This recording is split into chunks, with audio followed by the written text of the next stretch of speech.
Hello, this is Cindy Hyde with the Promote Your Book podcast, and I have a special young author with me today. Her name is Alyssa Brade, and I am so excited about her book because the name of the book is Mommy Needs a Minute. Well, that book is chock full of advice and stories, and I'm going to let her tell you about her book. But I met this sweet young author on Facebook. Now we started chatting on Facebook, and we'd send each other messages back and forth, and I'd send her some marketing tips. And, one of the things that I love doing is supporting other authors. And so on this podcast, that's one of the ways that I can give back. So, Alyssa Braid, welcome to the podcast. I'm so excited to hear some of your stories. So I'm going to let you take over and start telling us about your book. Thank you so much, Cindy, and thank you for having me. I'm really excited to be here and share with your audience today. Um, my book was actually born from a really personal place in my life, like most author stories are. It was a couple months before COVID. I was in the middle of completing my master's degree, and I found out I was unexpectedly pregnant.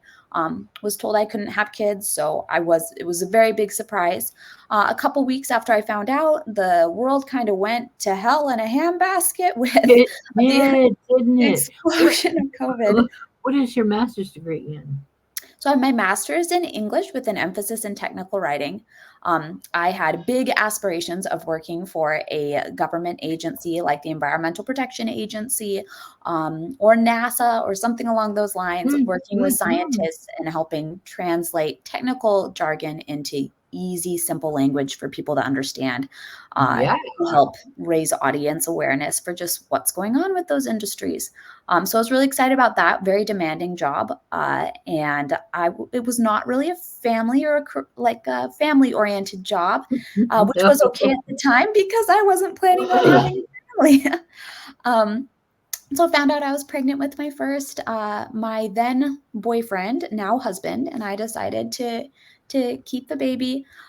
Finished my master's degree while I was pregnant, ended up giving birth, and then a few hours later, I was on the computer working because I didn't have maternity leave. I was working for my degree, and I didn't take any time off in between having the baby and my degree. My husband and Wow. I, yeah. So then we found out I could have. Impressive. Good job. It was a little stressful. I wouldn't recommend it, but it was doable, and it was just it inspired me to be like, oh, it's amazing the things that we can do and that we're capable of. That if somebody had told me you'll be doing this in a few years, I would have been like, no way. But it's amazing Mm. what we do when we don't have another choice. The resilience of the human spirit to just keep Oh, going. yes. Yes. And So you did. I What a tried. good example. Oh, thank you. I tried. So my husband and I, both of us were very career oriented. We are like, one is good. We're done. He got a vasectomy, and a couple months later, we bought our first house. And a few weeks after we closed, we found out we were pregnant with our second. So my first was only 5 months old, pregnant with my second, and I was like, what is happening here? And I was he had a vasectomy and you still got pregnant? Yeah. So my book really touches on that balance of being a young mom who wants to have it all, and the misguided belief that our society kind of pushes on us that we can and we should have it all, and how that leads to burnout and exhaustion, Mm. because the pace just isn't manageable as much as society tells us that it is. It really isn't. So I was pregnant with my second, with a 5 month old, and I was still finishing my master's degree. I finished my degree, and was like, oh, I live in a really rural area now because I got married to my boyfriend, who is now my husband. And I was like, there's no technical writing jobs out here. I'm a mom to a 5 month old, and I'm several months pregnant, and it's was too much. So um Mm. I ended up putting my career on hold in the traditional sense, and working a lot of different jobs to try and support our family while also being a stay-at-home mom. And I Yeah. realized after I had my two boys, I completely lost myself. I didn't know who I was, what I wanted, where my babies ended and where I started, and I felt constantly Mm-hmm. overwhelmed and exhausted and angry at my life and angry at myself and angry that I couldn't achieve having it all. Why were all these women able to have a career and a baby and do it all flawlessly, and what was wrong with me that I was struggling with that? Um, Mm-hmm. so I have my graduate degree in communication and anthropology, and so I Oh. love to research and I love the social sciences. That's an So interesting combination. Um, my bachelor's is in communication too, and I have a master's in education. Oh, So, wonderful. Yes, so mm, you can relate. Yes, the all mhm. those social sciences that kind of go into why do people do what they do and how do we teach people? And so I started researching why was I feeling so overwhelmed and burnt out and exhausted and inadequate? Um, and after doing a little bit of research, I started to learn and realize more and more that it wasn't really a problem with me per se. I was A-type personality, achiever, go-getter, every obstacle I would be like, I'm doing this. But it was a big problem with our society and our culture and the way that we view the role of motherhood and the way that we view women in general. So that's a lot of the things I talk about in my book is how mommy does need a minute and there's nothing wrong with taking it and there's nothing wrong with you for feeling tired and burnt out. It Mhm. addresses numerous areas where most moms are burnt out: information burnout, body burnout, career burnout, identity burnout, guilt, mom guilt burnout, self judgment burnout that leads to judging other moms while we're judging ourselves.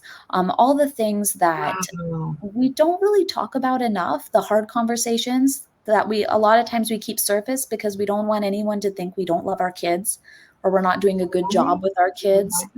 Um, and so that's what the book really talks about, those hard conversations that a lot of women would love to sit down and have with a good friend. And if you don't have that good friend, then I would love to sit down with you through my book and just talk about this is my story.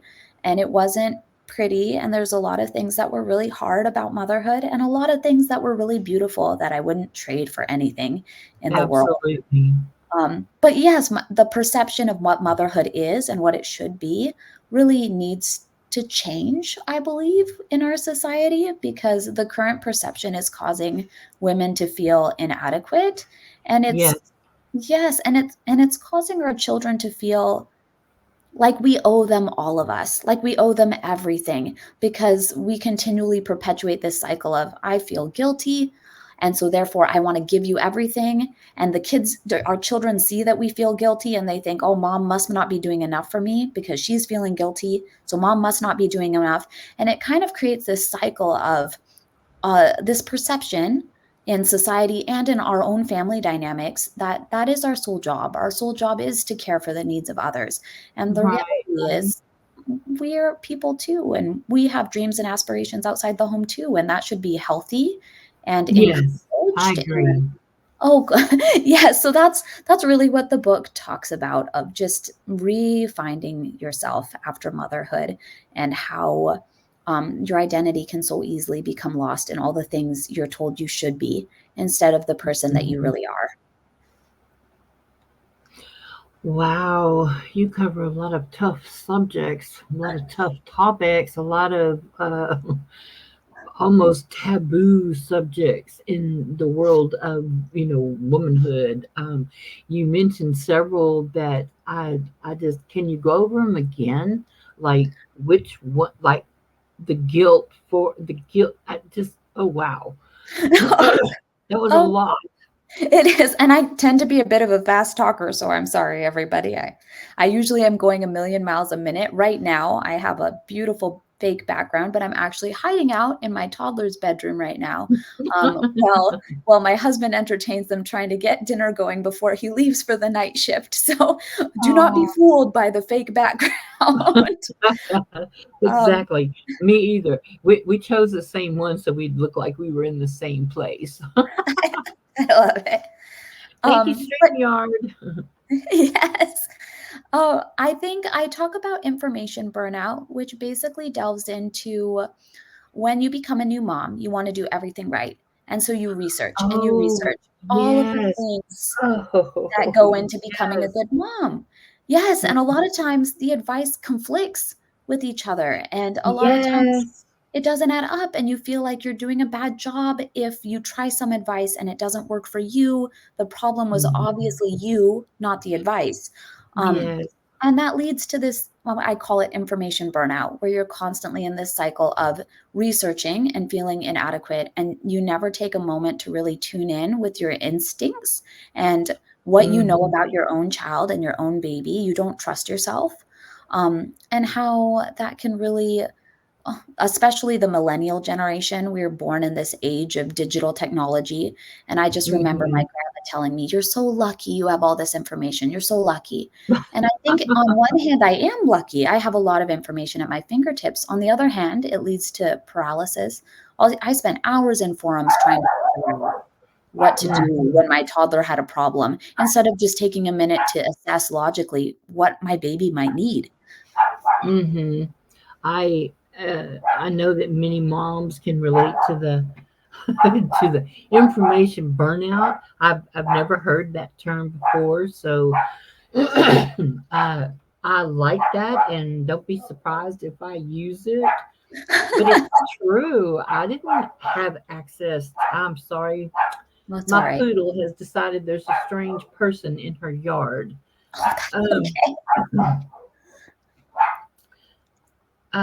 when I was a young mom back in my 20s, which would have been 45 years ago, I'm almost ancient at this point. But there was not any of that. You called your mother, or you talked to your grandmother, or you got the information that you needed, from your doctor, from your aunt, your sisters, whoever was around you who had children, who could give you input and insight into, how to care for them, what to do if they get sick, all these things, what food to feed them, and at what age do you feed them, and all of that.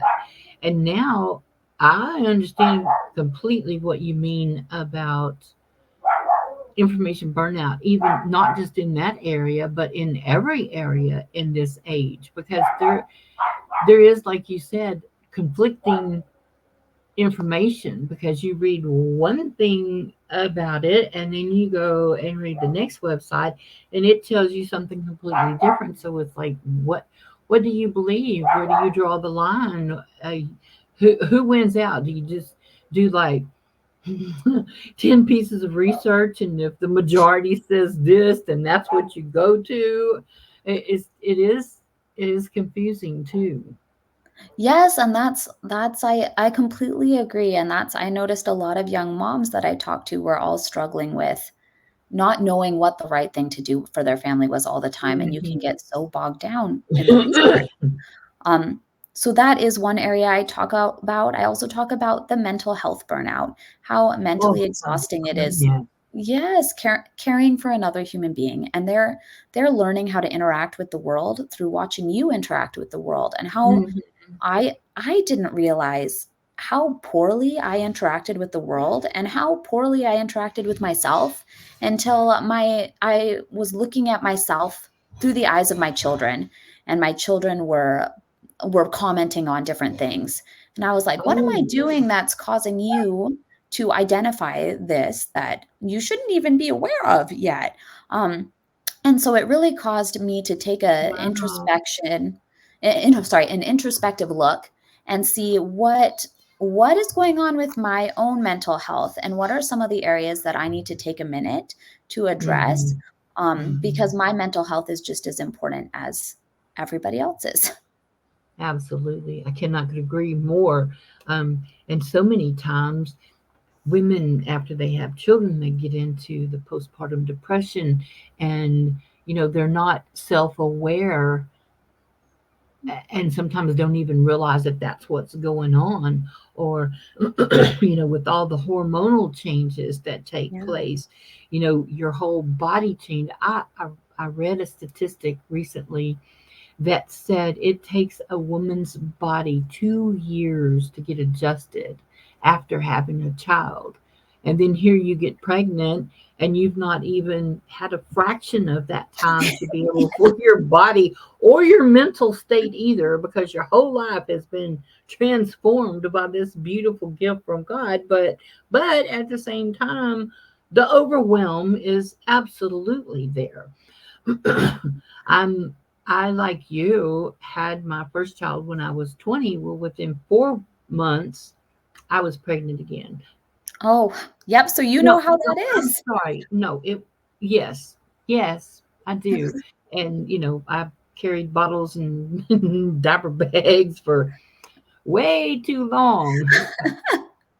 So, I can understand that, mental health and the need for these young mothers, especially the younger ones who, need that extra support and help in the area of mental health during their time of adjusting with motherhood and being self aware.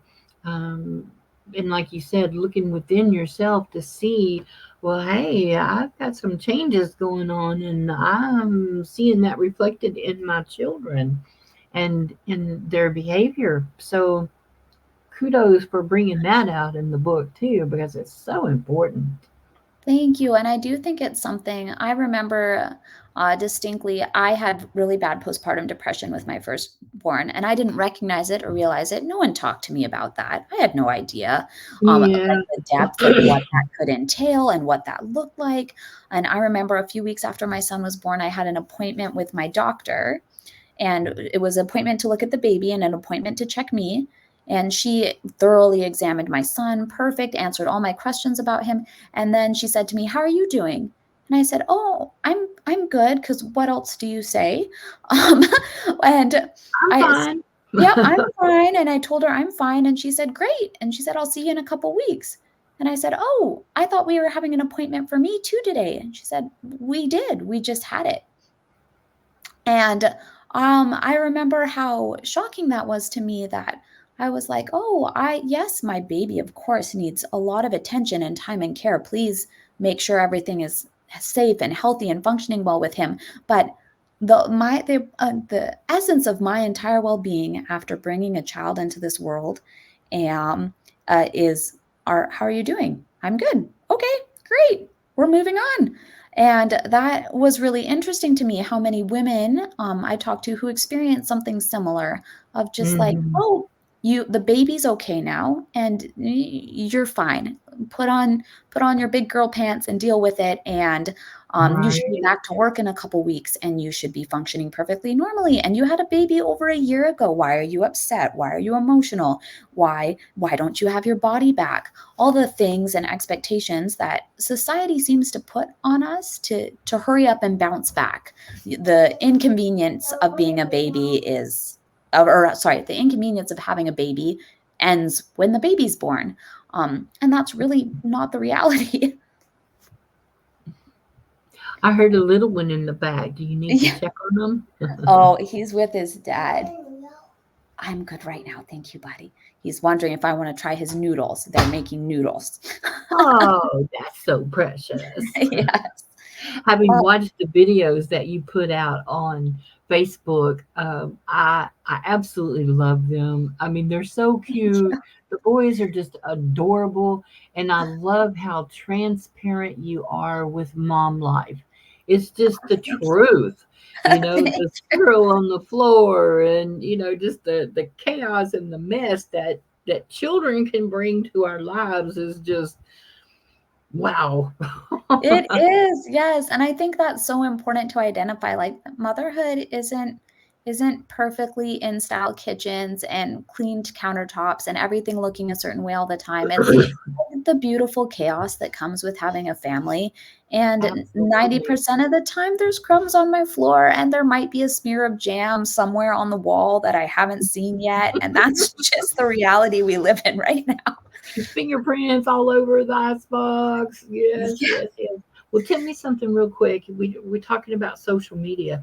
What impact do you think that seeing all these videos with the perfect kitchens and the perfectly well done, and the kids all dressed and the families dressed alike and everybody's happy and whatever, what do you think that does to the viewers, the young moms that are seeing those videos with these perfectly set So I think I talk videos? about it a little bit I call it the guilt judgment burnout cycle, where you see something like that, a beautiful picture, and you feel guilt that your house doesn't look like that or your family doesn't look Yes, like that. Um, yes, and, I and do. yes, exactly. I And, mean, and you oh feel my like you're gosh, my house is on the the background. This is a house that I can. This is my virtual home that I can go to in my imagination, but in reality, I have ADHD and I have doom piles and I have things that I procrastinate. It's my real reality, but yeah. it I can imagine um, the impact that it has on me seeing all this and seeing all these perfect women and perfect moms and all this, the impact that it has on the younger generations. Yes, I think it really perpetuates a feeling of inadequacy. And so I Mhm. love what a lot of influencers have started to do to just transition to that. This is motherhood, and it's real and raw and messy, and there's dirt on the floor, and it's okay. And I think it's great that that is continually being represented more and more frequently. Yes, Um, and not to thank say that you, this, thank oh, you for sorry. doing that for Oh, for the world. Being and authentic and real and raw and genuine. I love that about you. Oh, thank you, Cindy. Mhm. I think it's a beautiful thing. I think no matter how many times you do it, it takes a little courage because you f- you always feel like somebody's judging you. And I think what I talk about in my book is the reality is that we might not really be scared of someone judging us. We're really scared of the judgment we have within ourselves. Most likely, Powerful. people aren't even thinking about you or your house or your Exactly. kids, but you are, and you're judging yourself and you're projecting your self judgment into the Mhm, eyes of other mhm, people. And I mhm, think that that's a big thing that we do. So we feel guilty. So we judge ourselves and then we judge others. mhm. It makes us feel guilty. And it just kind of repeats. Um, and it's such a sad way to live instead of supporting other women and making other women feel like you might have a beautiful house and you might have a beautiful family and that might be a reality and that's a beautiful thing for you. And I'm so happy that you have that. It might also be Yes, yes. yes, and it might be that that image is exhausting to maintain. And I hope that one day you don't feel the need you need to maintain that image in order to be loved and accepted and respected in the social media world. And then if your house is really messy, I hope you don't feel ashamed posting pictures of your family or the mess or the kids because it helps other people see that that is a part of life and that's what most people live in. Yes, the majority, Yeah. the top, couple of percentages, maybe 1, 2, 3% have that perfect life that we seem to deem as perfect. So, what are a couple of the other ones that you talk Um, about? So I also talk a little bit about career burnout. And that Mm. struggle, yes, that struggle of if you're a working mom, you feel guilty because someone else is raising your kids. And if you're a stay-at-home Exactly. mom, you feel guilty because you're not contributing in a meaningful way financially to your family's well-being. And no matter which path you choose, you're burnt out and you feel like you're losing. So then we get moms who try and do it all. They're the stay-at-home moms who work full-time from home, who also homeschool their kids, who also are trying to run their own business, and everyone's trying to find that elusive balance of I don't have to work for my money, And I also am home with my kids, and I'm doing all the things all the time. Right. Yes, But but where, where are you in all that? exactly. So after I had my kids, I was like, I can totally do this. I worked a 60-hour work week while my husband worked a 90-hour work week, and I did it with no childcare support. And I maintained that schedule for longer than I should have. And it took a huge toll on my kids. It took a huge toll on me. Um, and I, instead of thinking something's wrong with the world that I feel like I need to do this in order to be adequate, I thought, oh, something's wrong with me. Why can't I keep up? What's wrong with me? All these other women are being a stay at home mom and making a ton of money. Why can't I? Um, and it perpetuated, I think a lot of it has to do with the capitalistic drive in our society, that it's like you Mhm. need to produce or you're not valuable. And being a stay at home mom, you don't produce much, so you're not very valuable. And that constant message in our heads that, oh, I'm not bringing in money, so I'm not valuable. And on the flip side, the constant message that if you are bringing in money, you're not spending enough time with your kids, so you're not a very valuable mom. Right. Right. And no matter which way you look at it, you don't feel valuable. So you burn yourself out trying to do it all and be it all for everybody to silence Mhm. that little voice in your head. When the reality is, there's nothing wrong with the life you're living or the path that you chose to pursue, but there is something wrong with a society that makes you feel inadequate for not doing it all the time. And that's a shame because it's not sustainable.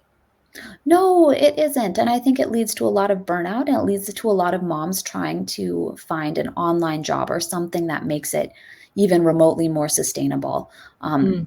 and it can be very stressful. And I think that we lose a lot of our quality of life. And even though we are present with our kids, we're not truly present because we're trying to do too many things at once all the time. And we're Mhm. never really present with ourselves because we don't have time to be. That's true.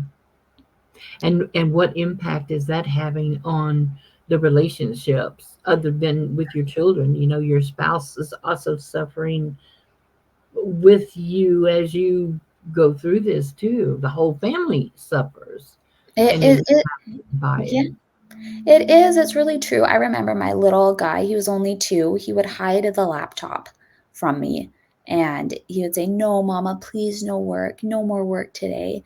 And he would get so upset when I told him I Oh. had to get out the laptop, and I think there's nothing more heartbreaking as a mom than trying to be like, "I need to provide for you," and you don't understand that concept. All you see is that I'm gone all the time, and I'm not present when I'm here. Um, Mhm. and it's hard to explain that to a 2-year-old. It's a difficult situation. So the book really looks at addressing those issues and then providing practical tips for helping to reduce the burnout in your life. Obviously, Oh, it that's doesn't fantastic. provide the solution to fixing our whole society, but it does give some practical solutions of how you can start to make those changes. That might at least make your life a little bit easier and reduce the burnout and the stress and the tension that you feel in those different areas of your life. Oh, that's so good. I'm so thankful that you wrote this book. I think it's very timely that you've done this and that it's coming out. When is it coming out? So Uh, the you haven't. paperback book is available on Amazon as of today, Okay. Tuesday, May 21st. So, so this is your book launch day? Yes, and then the ebook and the Yay! thank you. The ebook and the audio book version will be coming out in the next few weeks or so. Amazon was having a little bit of technical difficulties, so I'm waiting for them to kind of get that underway. Amazon is not perfect, but it is one of the best book platforms if you're listening as a writer and want to publish. Amazon, um, they're like the number one book sales. I mean, that's where readers go to find books to read, and if you can do it, I mean, we offer services through hydevirtualagency.com and hidehousepublishing.com that if you want some help self-publishing, we can definitely help you with that. And Cindy is wonderful to work with. I will attest to that. She's very kind and supportive and very knowledgeable. I love authors. I especially love women authors who are trying to help others. That is my passion. I agree. I feel like I was like, oh, I wrote this book because I want other women to feel empowered, that you don't have to live like this Mhm. anymore, and it's not your fault that you're tired. Exactly. Any Thank you so. closing words? Oh, Oh, go ahead.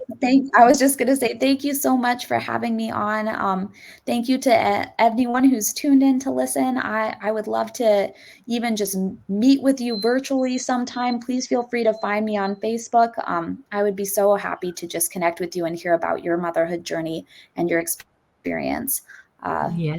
Alyssa Brade, Feel free anytime. Facebook.com/Alyssa Brade. Is that your Facebook? Yes. Alyssa Brade. Yeah.